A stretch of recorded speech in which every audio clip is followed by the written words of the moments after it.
What's cracking, y'all? You are now watching Boo TV. Appreciate you for stopping in. Like, comment, subscribe, hit the bell, stay notified, and let's get into the topic for today. What's cracking, y'all? Shout out to the Bird Gang.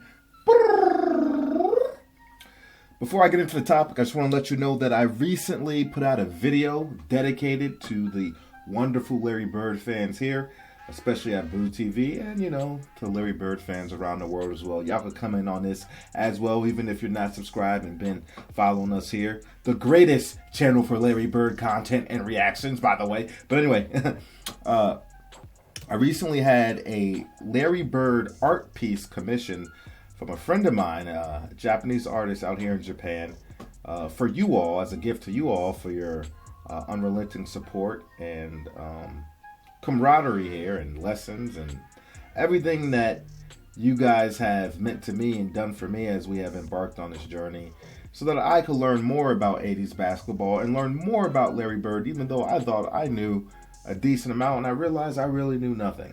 You know what I mean? It says a lot about Larry Bird's career and who he was. So I recently put out a video dedicating this piece of artwork. So if you're interested, and I highly recommend, go check out the video.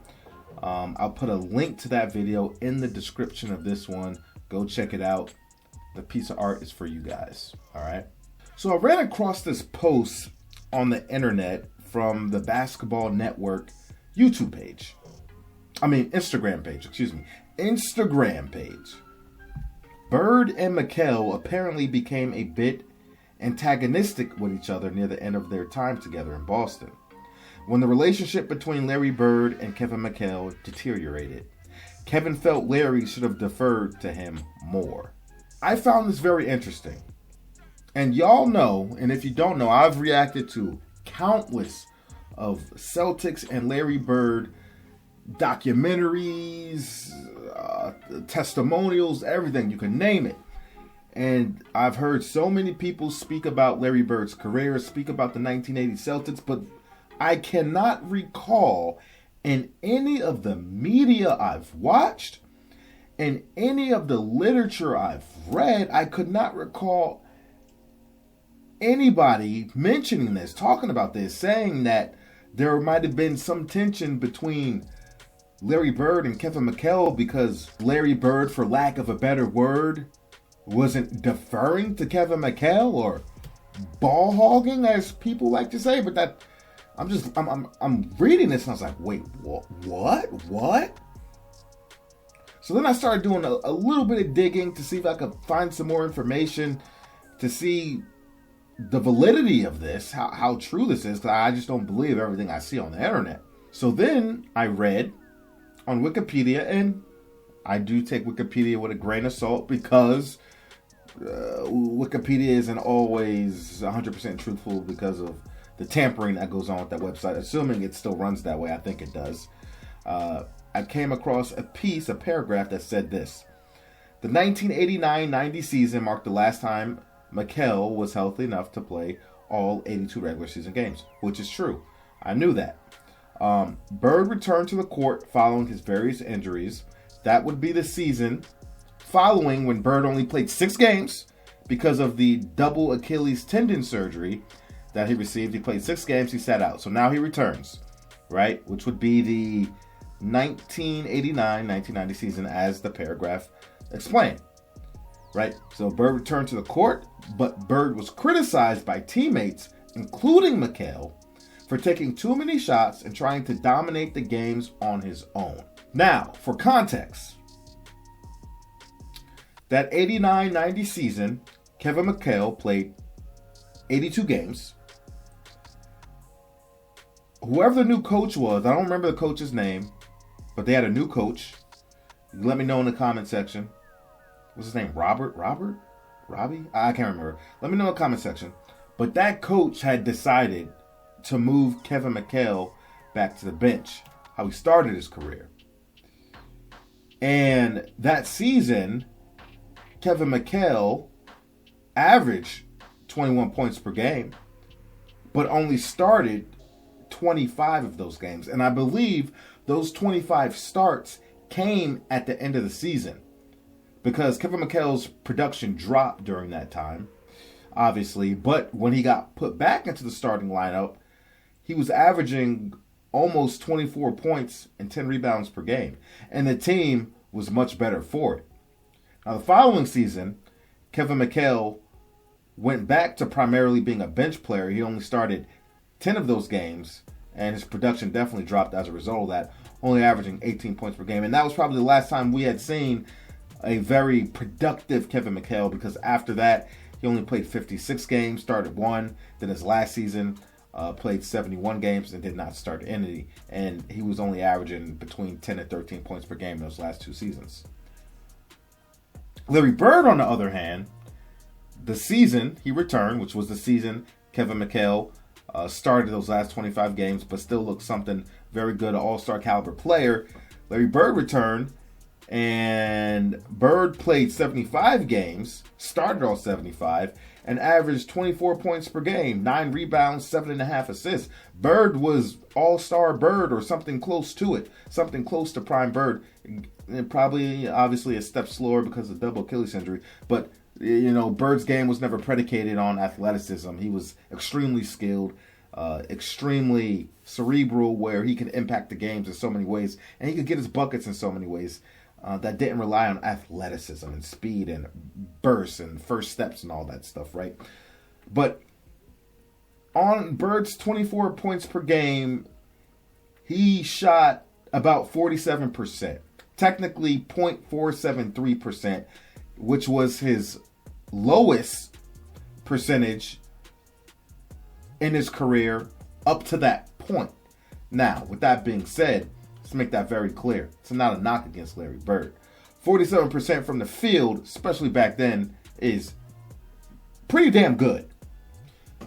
So I'm looking at that, and I'm like, all right, the percentages dip just a bit, but it's still a good shooting percentage.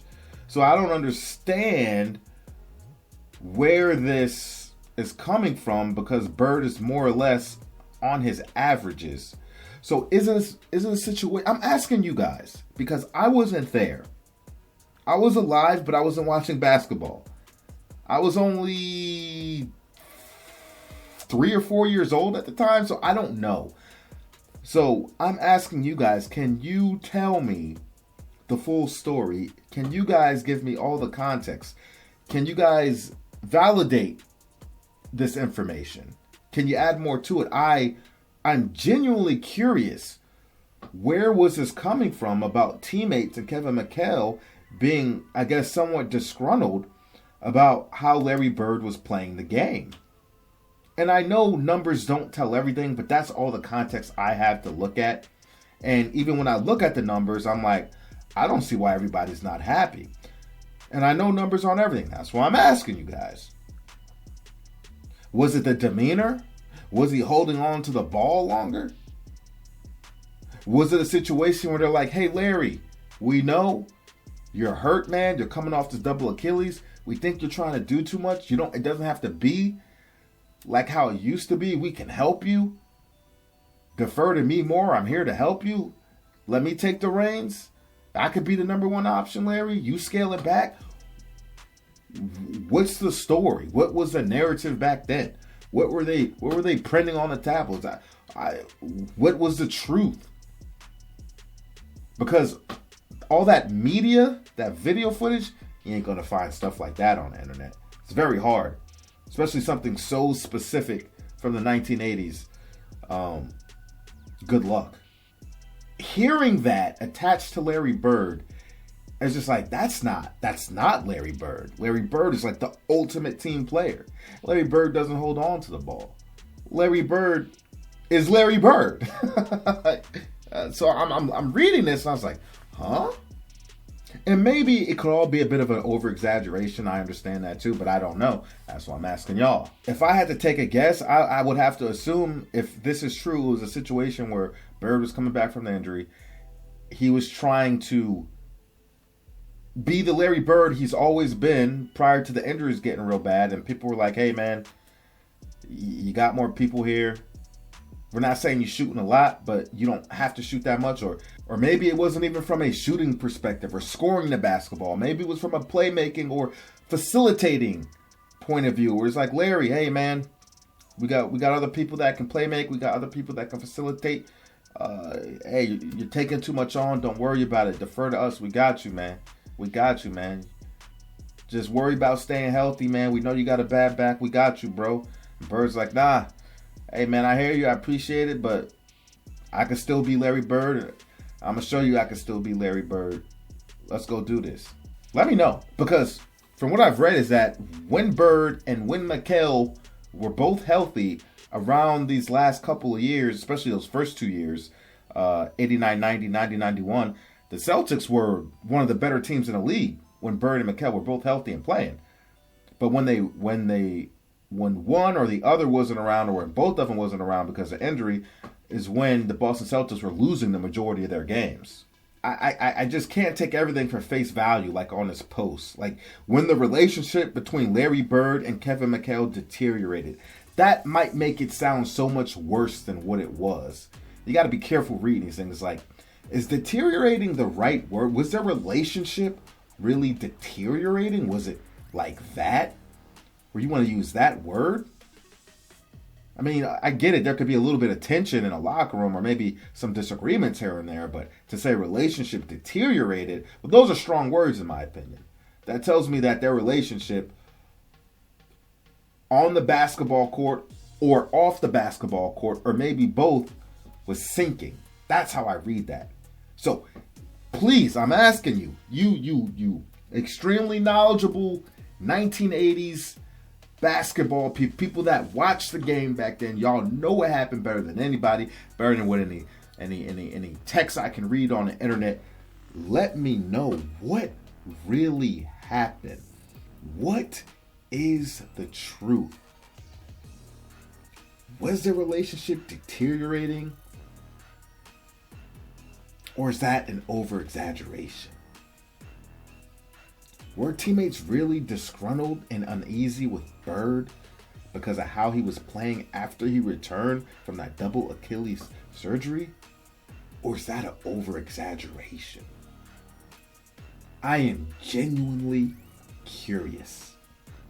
Like I said, all the content I've reacted to, everything I've watched about the Celtics and Bird during this era of basketball, I do not recall anybody ever publicly talking about this on any of that media.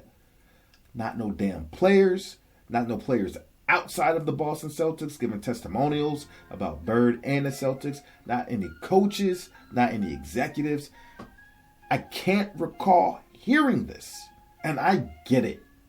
I'm not saying because the team is portrayed to be all, daisies, roses, and butterflies, because the chemistry has always been said to be great with that 1980 Celtics team. They all love Bird. They all played for each other.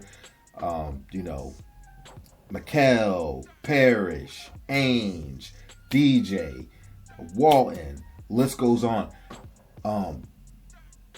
But every team, I don't give a damn how good you are and how great people get along. There's, you're traveling with these guys all year long. Of course, relationships might go sour for a little bit. They patch things up.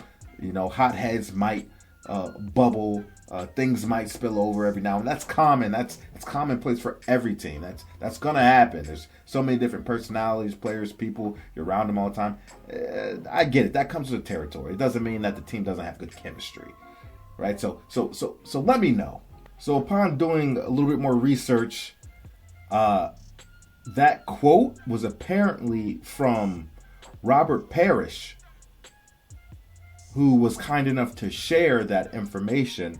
With that, there's some more quotes that was left off from the post that kind of aids in my suspicion that it had to deal with Kevin thinking that Bird should unload a bit because of Bird's health condition. So Parrish stated, quote, "At that point, Kevin was the healthier of the two, and he felt Larry should have deferred to him more." Then the quote continues, "That's when the relationship really started to deteriorate." That's all I got to say in this one, folks. I appreciate you for stepping in. Let me know in the comment section, please. Give me the details. Give me the story. Because there's not a whole lot of information on this. And I want to hear it from you all. Because you guys have all the knowledge. I glean on you for this information. So that I can understand it better. And I can learn in the process. Because like I said, I lean on y'all. I learn for y'all, man. Y'all taught me a lot. Y'all provided the media for me to learn more. So, yeah. I want the deets. I want the tea. Check out our Larry Bird playlist. And like I said, please check out the video I'll put in the description of this one about the Larry Bird artwork that I dedicate to you all. It's a beautiful piece of art and it's very deep. And Yo-Yo, the Japanese artist, she did an amazing job with the commission and providing and creating and bringing the canvas to life with Larry Bird. Like, comment, subscribe, hit the bell, stay notified. I catch you on the next one. We out, baby.